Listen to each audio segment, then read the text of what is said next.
Selamat datang di Anugerah Channel.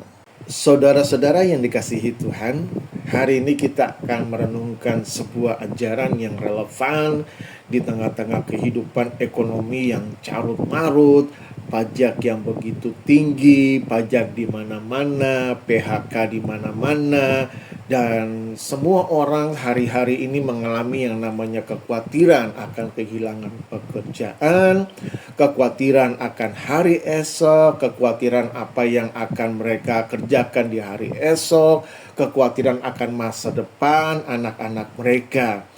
Nah, hari ini kita akan belajar tentang Matius pasal yang ke-6, ayat yang ke-25 sampai dengan ayat yang ke-34. Tema daripada pasal 6 ayat 25 sampai ayat yang ke-34 berbicara tentang hal kekhawatiran. Kita pahami ayat-ayat ini bukan hanya sebagai etika moral saja, tetapi sebagai wahyu kasih karunia yang mengubah cara pandang hidup kita. Sebelum masuk ke dalam poin utama, mari kita lihat terlebih dahulu konteks sejarah dan ekonomi bangsa Israel saat itu. Latar belakang sejarah dan kondisi ekonomi Israel. Yang pertama, Israel hidup di bawah penjajahan Romawi. Bangsa Yahudi dipaksa membayar pajak yang tinggi kepada pemerintahan Romawi. Coba kita bayangkan sebuah bangsa yang diberkati oleh Tuhan, sebuah bangsa yang dipilih oleh Tuhan, tetapi kondisinya saat itu mengalami penjajahan ekonomi yang begitu sulit. Mau makan saja susah gitu kan. Kenapa? Karena mereka harus menyerahkan harta benda dan hasil panen mereka kepada bangsa Romawi yang nyajah mereka. Sehingga bangsa Israel hidup dalam kemiskinan dan ketakutan yang begitu dahsyat. Yang kedua, kesenjangan sosial yang sangat tinggi di tengah-tengah kehidupan bangsa Israel sendiri. Hanya segelintir kelompok elit seperti imam besar dan orang Farisi yang hidup nyaman. Kenapa? Karena imam besar dan orang-orang Farisi ini menetapkan hukum Taurat, memaksakan hukum itu kepada masyarakat, kepada bangsa Israel supaya mereka membayar persembahan, tetapi semuanya itu dinikmati oleh imam besar dan juga orang Farisi, sehingga imam besar dan orang Farisi hidup dengan kenyamanannya. Nah, kemudian apa yang disampaikan oleh Yesus?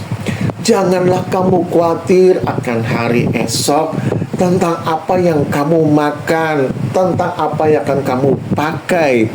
Apakah Yesus tidak tahu kondisinya mereka saat itu? Apakah Yesus tidak tahu bahwa mereka sementara mengalami tekanan bukan saja dari Romawi, tetapi tekanan dalam hukum Taurat yang diterapkan oleh imam besar dan orang Farisi? Jawabannya tentu saja Yesus tahu untuk semua yang dialami oleh bangsa Israel. Kenapa? Karena Yesus pun mengalaminya. Nah, mari lihat apa sebetulnya perkataan Yesus tentang jangan kamu khawatir, tentang apa yang kamu makan, tentang apa yang kamu pakai. Poin khotbah yang pertama atau poin sharing daripada perkataan Yesus yaitu Yesus sementara menekankan bahwa pemeliharaan Bapa itu sempurna. Artinya bahwa kekhawatiran adalah gejala ketidakpercayaan akan pemeliharaan Bapa di surga terhadap hidupmu. Ketika Yesus berkata, jangan kamu khawatir akan hidupmu, ini mengandung bahwa kita berhenti memikirkan segala hal dari sudut pandang manusia saja. Ketika kita mengalami tantangan, ketika kita mengalami masalah, ketika kita mengalami pergumulan, yang sering kita pikirkan adalah apa masalah itu sendiri. Kita sering melihat dari pandangan manusia kita bagaimana kita harus menyelesaikan persoalan itu. Bagaimana jalan keluar untuk saya bisa menyelesaikan persoalan itu. Lihat, Yesus berkata, pandanglah, itu kan, bunga bakung di ladang, burung-burung di udara, gitu kan. Contoh nyata dari pemeliharaan Allah. Burung tidak pernah dipelihara tapi diberi makan. Bunga bakung dihiasi begitu rupa oleh Allah. Terlebih lagi kita anak manusia. Yesus sementara menyatakan bahwa Allah mengasihi kita terlebih dahulu. Allah mengasihi bangsa Israel dimulai dari perjanjian Allah bersama dengan Abraham sampai kepada Ishak, sampai kepada Yakub, sampai kepada kedua belas suku, sampai menjadi sebuah bangsa yang besar. Tinggal di tengah-tengah Mesir, dibawa keluar dalam pemeliharaan Allah, diberi makan selama 40 tahun dalam perjalanan. Yesus sementara menyatakan bahwa pemeliharaan Allah itu sempurna. Allah tidak pernah meninggalkan kita sekalipun. Allah senantiasa adalah Allah yang setia akan segala janji-janjinya. Jangan kita khawatir akan hari esok, akan masa depan anak-anak kita, akan masa depan hidup kita. Percaya kepada pemeliharaan Allah. Pemeliharaan Allah itu sempurna. Percaya kepada Allah bahwa pemeliharaan Bapamu tidak pernah berkekurangan. Hari ini sekalipun kita kelihatan berkekurangan, tetapi pemeliharaan Allah itu tetap nyata dalam hidup kita. Lihat kebaikan Allah sejak kita ada sampai hari ini. Seberapa banyak pemeliharaan Allah dari hidup kita, daripada masalah yang kita alami hari ini. Hal yang kedua, kekhawatiran itu tidak menambah hidup kita. Kekhawatiran itu malah merampas damai sejahtera, merampas sukacita kita di dalam kehidupan kita. Ayat yang ke-27, kan? Kekhawatiran itu membuat kita gelisah. Kekhawatiran kita itu membuat kita lelah. Kekhawatiran itu membuat kita kehilangan fokus pada kasih Tuhan di dalam kehidupan kita. Kenapa? Karena kekhawatiran itulah yang mengontrol segala kehidupan kita. Sesuatu di luar daripada apa yang kita lihat daripada kebesaran Allah. Karena kita melihat kekhawatiran itu mengontrol hidup kita. Akhirnya kita itu menjadi gelisah. Coba kita bayangkan, kalau kita pikirkan masalah itu terus-menerus, yang terjadi adalah apa? Kita tidak ada lagi memikirkan hal yang baik. Kita memikirkan hal yang buruk terjadi di hari depan, sehingga apa?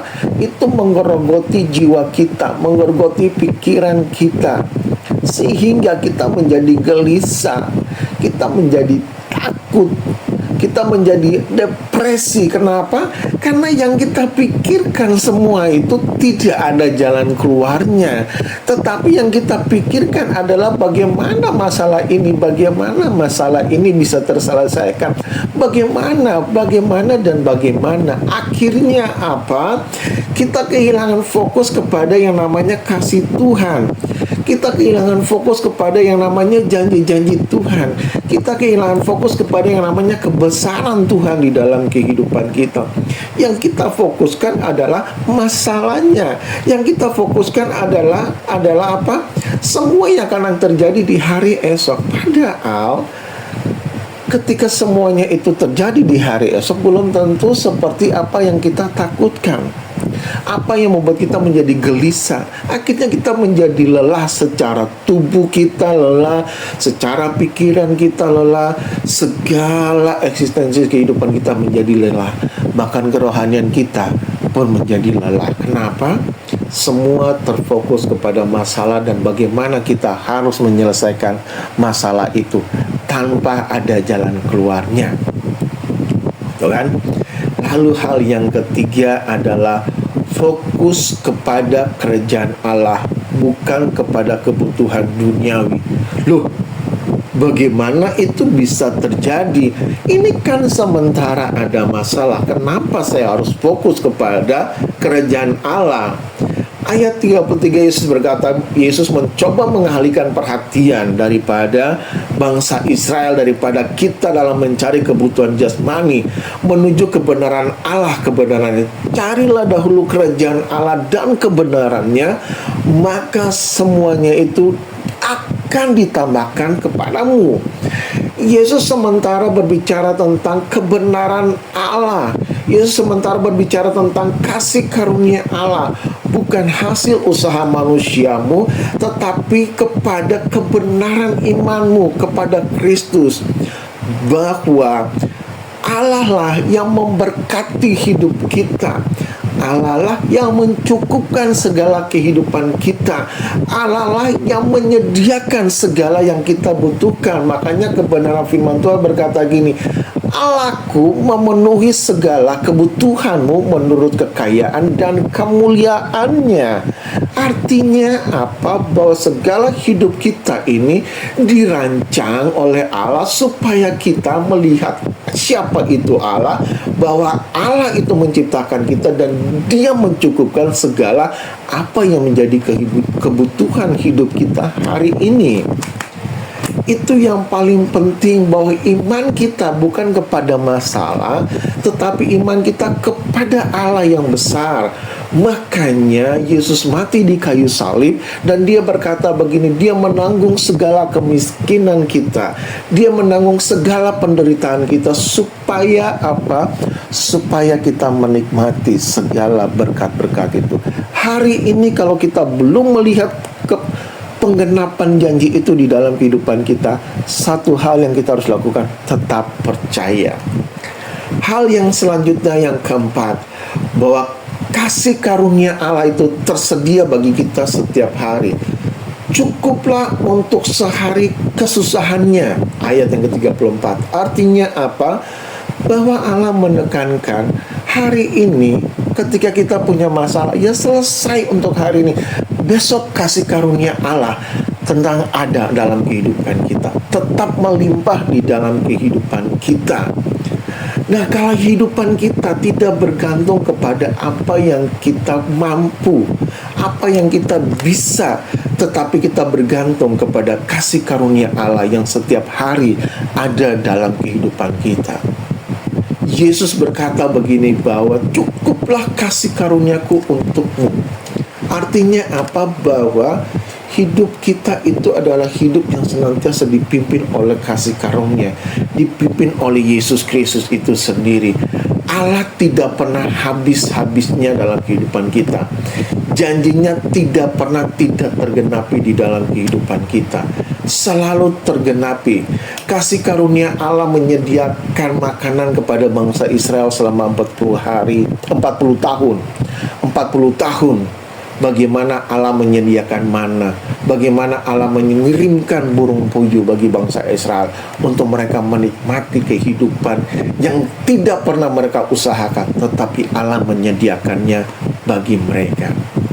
Kesimpulan daripada sharing di hari ini, bahwa Yesus tidak menyuruh kita untuk menolak realitas kebutuhan hidup kita hari ini, tetapi Yesus mengajak kita untuk melihat bahwa di balik segala kebutuhan kita ada Bapa yang tahu dan peduli dengan segala apa yang kita alami hari ini. Dalam Kristus kita telah menerima kebenaran dan status sebagai anak. Artinya bahwa anak menerima segala yang Bapa punya. Jangan khawatir akan hari esok. Jangan khawatir akan apa yang kamu makan, akan apa yang kamu pakai. Bapamu di surga senantiasa memelihara hidupmu. Kasih karunia Allah selalu ada dan cukup untuk kita. Hari ini, serahkan kekhawatiranmu. Mari hidup dalam kepercayaan bahwa kita dipelihara oleh Bapa yang baik. Bukan karena kita pantas, tetapi karena Kristus telah menjadikan kita layak untuk menerima segala berkat-berkat itu. Amin.